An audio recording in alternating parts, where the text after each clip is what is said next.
一觉醒来，你尿裤子了。在幼儿园小朋友的哄笑声中，你硬着头皮和大家一起上课。这时候，同桌苏小暖推了推你，没事的，小凡，尿尿不是什么丢人事情。我妈也说我小时候也尿床，不要太难过。你盯着她看，少女的睫毛很长，笑起来还有肉嘟嘟的小酒窝。她没回避你的视线。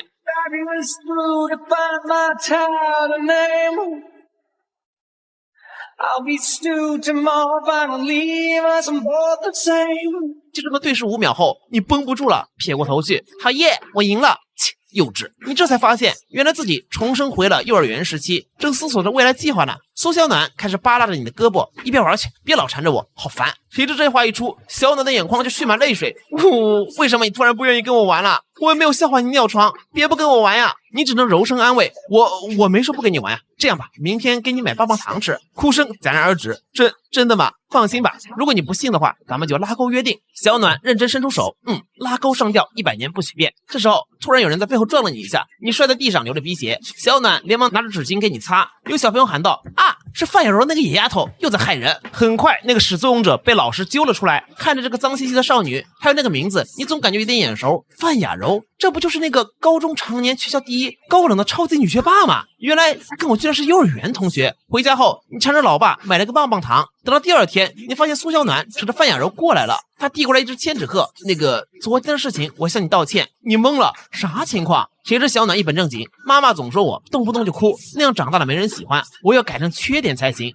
这个给你。你看了一眼，千纸鹤脑袋还涂红了，这是花了心思的。苏小暖把范雅柔也推了出来。还有雅柔昨天撞了你一下，她偷偷告诉我说是不小心的，也想跟你道歉。雅柔低着头把另一只千纸鹤递给你，轻轻说了声对不起，马上跑到苏小暖背后去了。这只千纸鹤就皱巴巴的，明显手不太巧。你掏出棒棒糖，给你。小暖高兴极了，你居然还记得，好耶！那当然，我们拉过钩的呀。一旁的范雅柔看着棒棒糖出神，小暖笑了。好啦，那我们现在和好，就又是好朋友了。他勾住你的小指，再把雅柔的手拉过来，勾在一起。雅柔一激灵，明显是被迫营业。你也反应过来了，范雅柔昨天推我，是不是因为看我跟苏小暖关系好，在吃醋呀？这时候3位小朋友的手指勾在一起，小暖说出愿望：从今以后我们都不可以吵架，要一直做好朋友哦。拉钩上吊，100年不许变。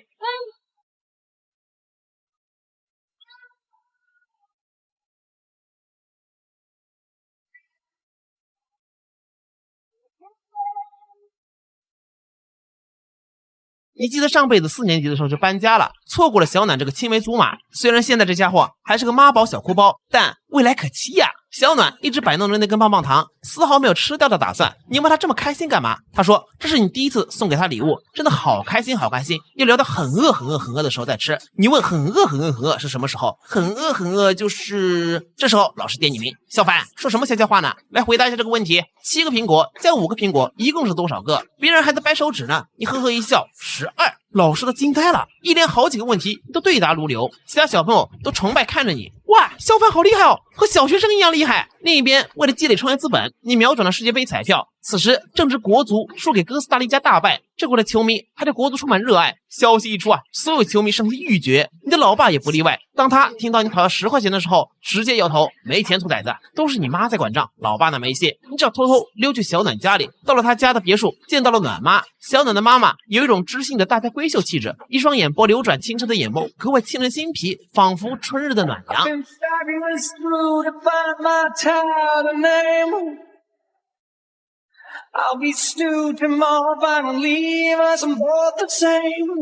接待你的时候充满了打量，明显是丈母娘看女婿的眼神。等苏小暖回了家，屁颠跑过来拉住手，小凡你来了。你伸手先借我10块钱，我就给你分享一个秘密。好呀，但要记得还。放心吧，我爸爸教过我做人要讲诚信。你带着小暖朝小区外走去，他有点害怕。我们不是去儿童乐园玩吗？我答应了妈妈不会乱跑的。你不告诉妈妈，我不告诉你妈妈，这样就成了我们俩才知道的小秘密。小暖脸红，认真点了点头。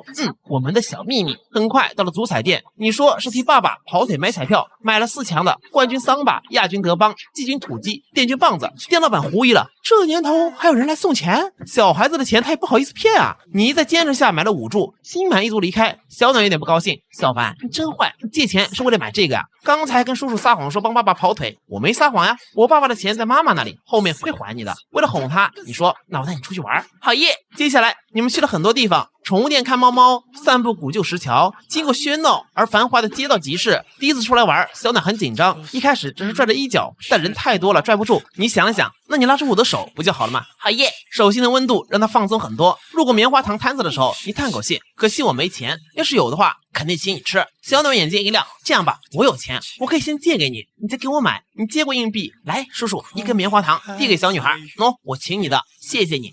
不过棉花糖这么大，我一个人吃不完，我们一起吃吧。好呀。还懵懂的花和少年，眉梢眼角带点静静清绝，花儿长发披肩，少年似同学，纯情但也热烈。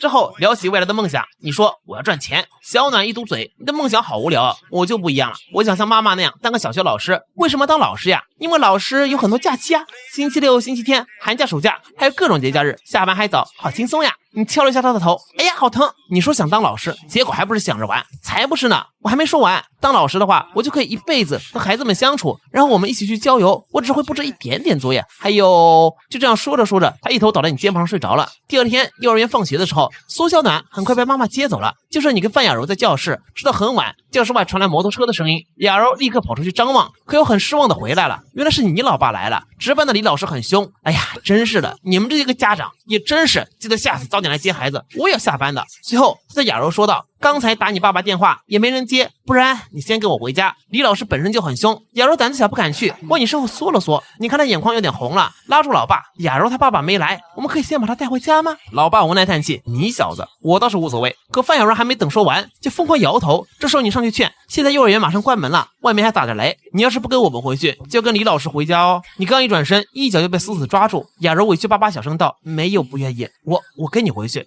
你家。回家路上摩托车很陡，雅柔因为害怕，整个身子都贴在你后背上。等到了你家，妈妈温秀出来了，她带雅柔进去洗了澡。洗完干净的雅柔头发滑顺，眉眉皓齿，看着一点都没有了那个脏兮兮野丫头的样子。瞧瞧我长睫毛，是你最美的记号，我每天睡不着，想念你的微笑。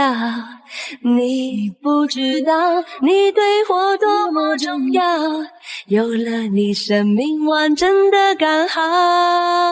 通过聊天你们得知，雅柔是单亲家庭，妈妈出车祸去世，爸爸平时在工地上干活帮忙，所以也没什么时间去照顾她。给妈妈温秀都听心疼了，连连给她夹菜。雅柔平时在学校吃饭，经常把吃不完的饭菜撒在桌子上，但在你家吃饭就很规矩，小口小口认真扒饭，不爱吃的也会努力咽下去。你凑过去说，喂，吃不下的话分我一些，不要勉强自己。雅柔脸红了，把一些米饭和肉分到你碗里，然后小声说了几句。你微微一笑，不用害羞，喜欢的话可以直接告诉我爸妈。雅柔摇摇头，脸颊红红的，不敢说话。喂，你们俩小孩悄悄说什么呢？也给我听一下呗。雅柔说啊，妈，你做的饭很好吃，以后还想来。温秀笑了，嗨，以后天天来，等于是我又多了个女儿呀，我天天都会给你扎好看的小辫子。雅柔更害羞了，看你还在那吃的津津有味，有点气，掐住你大腿狠狠来了一下。你干嘛？哎呦！之后你和雅柔的关系也更好了，她从默不作声变得愿意跟你小声说话，而负责帮她擦鼻涕的人也逐渐从小暖变成了你。